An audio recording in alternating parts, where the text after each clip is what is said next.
자, 그럼 이어서 선생님이 한 가지 더 알아야 되는 거, 지금 우리가 하고 있는 게 뭐라고 했죠? 5단원 길이와 시간이고요. 자, 우리가 지금 그 안에서 해야 될 내용은 두 번째 1m보다 큰 단위 알기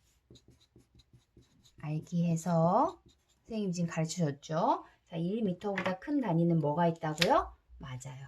1m보다 큰 단위는 1km가 있다고 했어요. 자, 그리고 또 하나, 미터와 킬로미터 사이에 무슨 관계가 있다는 걸 알아야 된다고 했죠? 그렇죠.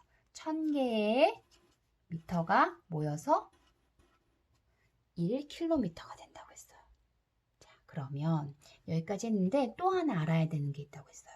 선생님이 킬로미터와 미터를 두 가지를 사용해서 길이를 표현할 줄도 알고, 자, 두 번째는 한 가지로 통합해서, 자, 어떤 걸로? 자, 미터로 통합해서 미터로 길이 표현하기.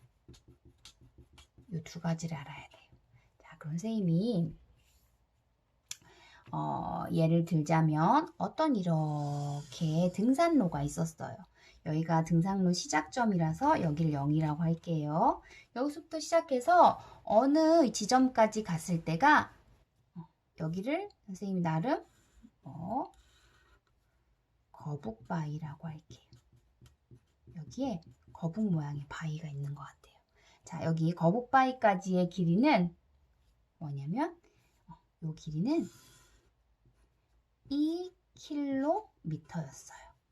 자, 그런데 자, 정상까지 올라가기 위해서는 몇 미터를 더 갔냐면 이 친구가 500m를 더 갔어요. 자, 그렇다면 이런 그림을 보고 여러분이 한번 이 등산로가 시작되는 위치서부터 자, 꼭대기까지 올라가는데 걸린 걸어가야 되는 길이가 얼마나 되는지 선생님하고 표현해 볼까요? 우선 첫 번째, 킬로미터와 미터의 길이를 이용해서 두 가지 단위를 이용해서 표현해 보면 2km하고 500m를 더 갔으니 이렇게 표현할 수 있겠죠. 자, 그런데 선생님이 이렇게 두 가지 단위 말고 자, 작은 단위인 미터로 한 가지로 표현할 줄 알아야 된다고 했어요. 자, 그러면 이 2km 500m를 한번 고쳐보도록 할게요. 자, 이렇게 하는 걸 단위 변환이라고 하는데, 단위 변환할 때는 이 개념을 알아야 해요. 자, 2km가 미터가 되기 위해서는 공이 몇 개 붙었어요? 자, 3개. 1000개가 모여야 됐어요. 그러니까 2km는 미터로 고치면 2000m가 되겠죠. 자, 그런 다음에 2000m에 500m를 더 갔으니 2500m.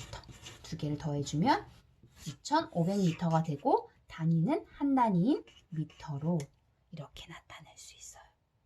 자, 오늘 공부한 내용을 다시 정리해 보도록 하겠습니다. 자, 선생님이 오늘 공부해야 될 내용은 길이와 시간 단원에서 두 번째 1m보다 큰 단위였어요. 자, 첫 번째 설명해 줬던 것이 뭐냐면 1m가 어느 길이 정도 되는지를 가늠할 줄 알아야 되는데, 예상할 줄 알아야 되는데, 여러분의 키를 생각하면 좋다고 했죠. 자, 그리고 1m보다 큰 단위는 그래요. 1km라고 배웠어요.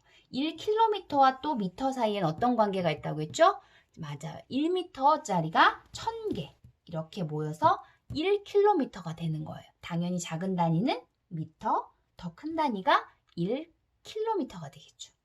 자, 그럼 1km는 얼마의 길이쯤 될까요? 라는 걸 예상하기 위해서 선생님이 뭘 예를 들었냐면 기차를 예를 들었어요.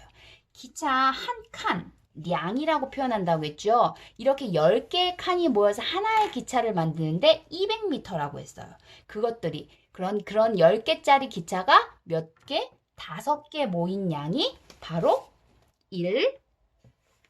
1km라고 선생님이 수학책에 있는 거를 보여줬는데, 여러분 이건 또 책에 나타나 있는 거니까 여러분 머릿속에 상상해 보세요. 자, 10칸짜리 기차가 하나만 있는 게 아니라 그게 5개가 쭉 연결되어 있을 때 그만큼의 길이의 양을 1km라고 합니다. 자, 1km의 길이의 양이 어느 정도 됐는지 예상이 가죠, 이제? 자, 그러면 그것뿐만 아니라 선생님이 2번째 여러분한테 가르쳐줬던 거 이것 또한 오늘 기억해야 될 내용이에요. 자, 킬로미터와 미터로 같이 이 두 단위를 같이 사용해서 길이를 표현할 줄 알아야 되고 또 하나는 그거보다 작은 단위, 킬로미터보다 작은 단위인 미터만을 이용해서 길이를 표현할 줄 알아야 돼요. 그 선생님 예를 들었던 게 등산로였죠. 등산로 입구서부터 거북바위라는 곳에까지 가는데 2km가 걸렸어요. 그럼 2km는 여러분 아까 기차로 말하면 어느 정도의 거리를 내가 등산한 걸까요? 그렇죠. 10칸짜리로 연결된 기차가 아까 5개 있을 때가 1km였죠. 그러면 그게 몇 개 있을까요? 그렇죠. 10개가 있을 때가 2km 정도 되는 거예요. 많은 길이를 걸어 올라갔죠. 힘들었겠죠. 자, 그 다음에 힘들어. 어떻게 하면 좋지 했는데 정상까지 올라가는데 얼마나 더 걸린다고 편말에 써여 있었냐면 500m를 더 가면 된대요. 자, 그러면 이 등산로는 등산로 입구서부터 정상까지 총 거리가 얼마나 될까요? 총 길이가 얼마나 될까요? 를 만약에 표현할 때 이렇게 2가지로 표현할 수 있어요. 자, 킬로미터와 미터를 같이 사용해서 표현하는 방법. 하나는 그거보다 작은 단위인 미터로 통합해서 표현하는 방법. 자, 2km, 500m라고 표현해도 되고 2km인 2km를 미터로 바꾸는 거예요. 이거를 단위 변환이라고 하는데요. 자, 이걸 알아야 돼요. 1000개의 미터가 모여서 하나의 1km가 된다고 했으니 2km는 공을 3개 붙인 2000m와 같겠죠. 그래서 2000m와 500m를 더한 2500m. 자, 그러면 똑같이 길이를 나타내는데 이렇게 2가지로 표현할 수 있다는 걸 알아야 해요. 자, 오늘은 여기까지 공부할 거예요. 자, 여러분은 지금부터 배움 노트에 선생님이 이야기한 것들을 써봅니다. 선생님이 온라인 학습 그 창에 과제란에다가 다시 한번 적어줄게요. 자, 첫 번째. 지난 시간에 배운 걸 다시 한번 복습해보는 의미로 자, 1cm보다 작은 단위는 무엇이 있을까요? 에다 대답을 해보세요. 써보세요. 배움 노트에. 자, 2번째. 1cm와 밀리미터 사이에서는 어떤 관계가 있을까요? 그것도 써보세요. 자, 3번째는 선생님이 센티미터와 밀리미터를 이 같이 사용해서 길이를 표현하는 방법을 밀리미터로 하나로 통합해서 표현하는 방법으로도 표현할 수 있다는 것을 배웠어요. 자, 이것이 지난번에 배웠던 3가지고요. 자, 또 1m보다 큰 단위는 무엇이 있을까요? 라고 물어보면 맞아요. 1km입니다. 라고 대답할 줄 알아야 돼요. 자, 그러면 1km는 얼마쯤 될까요? 하면 여러분이 선생님처럼 설명할 수 있어야 돼요.